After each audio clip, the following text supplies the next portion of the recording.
Ender Lilies Quietus of the Nights was a fantastic game, quite a surprise to many. However, it did have its flaws, but even so it still managed to be outstanding. And with that in mind, there was a lot of expectation on Ender Magnolia. Developed by AdGlobe and Livewire and published by Binary Haze Interactive, the sequel was first announced in February of 24 during, I believe, a Nintendo Direct partner showcase. I avoided the early access in March. Personally, I like to go in fresh to the final experience. Those early accesses feel a bit like you're a beta tester. I guess you are in a way. And in a month where we've already had two excellent Metroidvanias, is Ender Magnolia a blooming masterpiece or just another wilted attempt? I didn't think I'd be making flower puns today. Well, my name's Mark Walker. Welcome back to SwitchUp. Now let's find out. This world centers around a new character called Lilac. She is an attuner. They have the rare ability to essentially purify what are known as homunculi. And in a similar fashion to the first game, once purified, they then become her weapons. Events start out in an underground lab, where I was a little concerned to see the overused trope of an amnesiac main protagonist waking up in an unusual location. I guess a good comparison to the way these people are treated would be something like the bearers in Final Fantasy XVI. Their innate abilities create a fear in those around them, but it's also what makes them the only ones capable of dealing with the current situation. Maybe Geralt was the real OG in that regard. But Lilac, she teams up with a homunculus called Nola as they begin to travel through the land of fumes. The gases of which have caused many of the monstrosities you'll bump into. I really like the developers going in the direction of Lilac having her own voice and a pre-designed character. It works well here and it means the interactions are a little more poignant. Gameplay wise, we have a few different systems that are very reminiscent to the first game, but feel like a refinement in almost all areas. The homunculi system, and I have to say that name is a little bit ludicrous, it sees you equipping different homunculi to the various buttons A, B, X and Y, creating combat styles that can be customized. For example, one of them is essentially a machine gun where you can hold the button down and gradually spam the defenses of the enemy, with Magnolia using a break system whereby when that gauge is depleted, the enemies are broken and more damage can be done. I think where it excels is in the fact that it allows you to choose the way you prefer to play. This doesn't force you into a particular combat play style. So if you want to go ranged and stay a distance, you could use that one. If, however, you prefer up close and personal with quickly timed parries and counters, well, there's a homunculi that can do that, parrying the enemy's damage and quickly knocking out their shields. But by defeating bosses, you'll essentially gain materials that allow you to then upgrade individual skills on the homunculi. It's one of those where it's a very finite resource, so you're not sure whether you should hang on to it for a later stage in the game or upgrade. The machine gun turns into these spinning discs, and really, it's not an upgrade at all. So hanging on to the pieces and then using them later to improve that machine gun, that might be a better option. To aid in your ability to counter or dodge enemies, just as they're about to attack, there'll be a red glow, as well as a sound effect. And the controls feel really precise.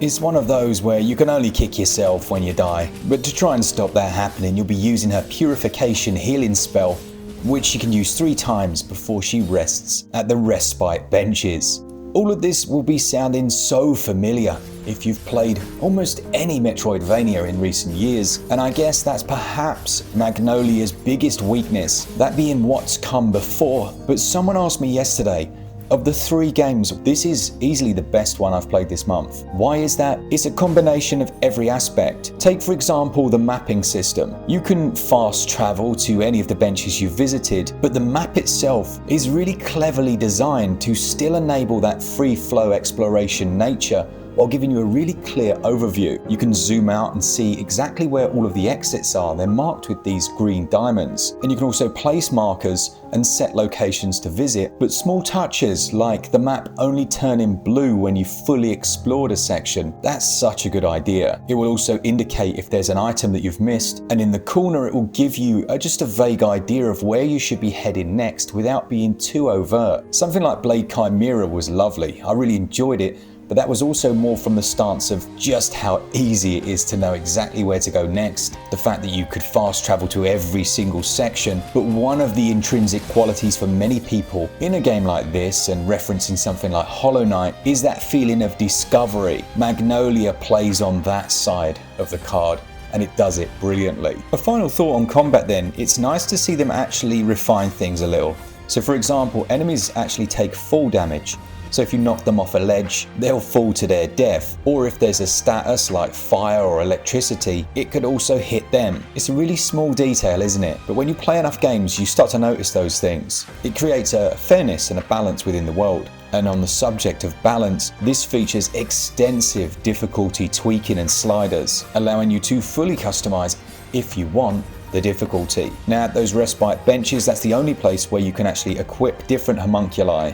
It's also here that you'll change your equipment, adding in bangles and rings that will augment your character's abilities. And having recently completed Xenoblade 3, it was quite nice to see that you can also have conversations with those creatures. And of course, all enemies will respawn when you rest here. There's a tendency for a Metroidvania to provide the player with a hub area, somewhere they can go back to, often to improve items, gear, progress quest lines. And Magnolia is no different in that regard. It always offers you somewhere to head back to, and I love doing that sometimes just manually, because you can ride on this creature called Hattie, and that allows you to actually knock down walls and charge through enemies as well. It is a bit weird the way that activates. So you have to sprint for a while, and then at the end of the sprint, you'll mount Hattie. It's an intrinsic design because they use it to knock down, and sometimes it feels like you haven't got a big enough run up.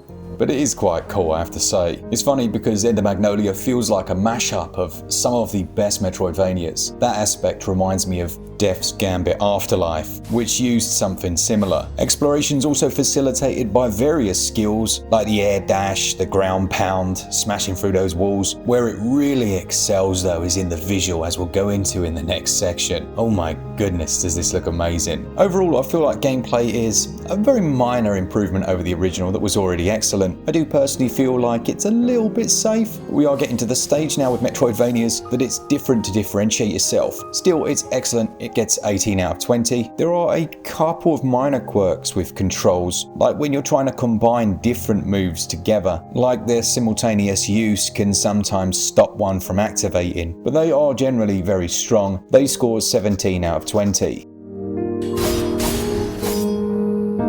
Magnolia is targeting 60 frames per second. There has been an update as well that has improved overall performance. It's not flawless, but definitely better than when the first game released. But it's those visuals. Every single area you come across will just leave you stood still. You'll stop and just take in the backgrounds. It looks amazing. It also does color palette swapping so well, so you move from one area with blue hues right into one that pops with vibrant reds. There are 7 levels of parallax scrolling in the background, 3D lighting effects.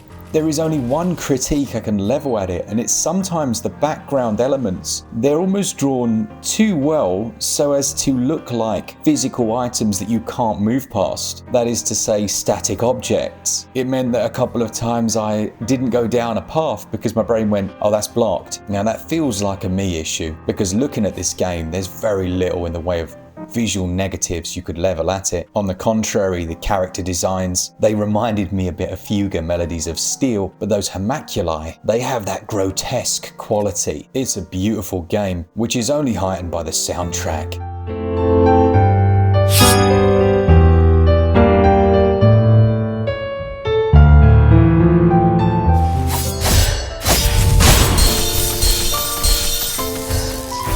If you watched our review of Laika, while having very different soundtracks, these are both borderline perfect. One visual area that some won't like as much though are perhaps the Bone Tool style animations that use that inverse kinematics. It can leave the characters looking a little like they're cut out of paper, but it feels so intentional so as to feel a little petty to call that a negative. Visuals and performance, they score 19 out of 20, with things like screen shake being a toggle and load times also being very good. With the improvements to the character development, and namely having the character voiced in air quotes, I actually feel like maybe the series should go down that avenue. It's not something that's a negative, I do think it just would enhance things here, which is strange because something like Blade Chimera, it doesn't have voice acting. In fact, most Metroidvanias don't. Perhaps it's something about the presentation here that would lend itself towards that. Still, sound and audio, it's really impressive. It scores 19 out of 20.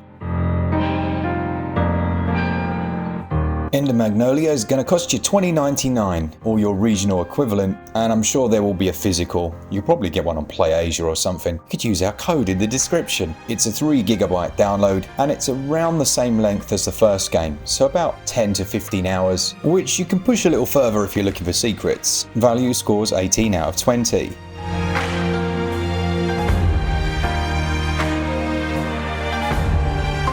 Magnolia Bloom in the Mist is, in my opinion, a better game than the first. The thing is, that doesn't necessarily mean your experience of it will feel that way. Now what I mean is, it's clearly excellent, but it will feel very familiar. A little bit like going from Breath of the Wild to Tears of the Kingdom. Here though, it is a new world, it's a new protagonist, and there are some new mechanics, but there's a lot that will be very familiar. And maybe that's what you want from a sequel. It does everything it did well in the first, a little bit better. It gets a well-deserved SwitchUp score of 91%. So we've had Blade Chimera that was like 88, Laika 90, and this 91. I'm really happy with that. I think that's exactly where they sit within my mind. But you're not going to make a mistake buying any one of them. Great games. Thanks to all of you that enjoy the content. I hope you've enjoyed this kind of Metroidvania month. And a thanks to our Patreons and members who enjoy it enough to actually subscribe and support us. For all things Switch, all the time, keep it Switch up. Cheers guys. See ya!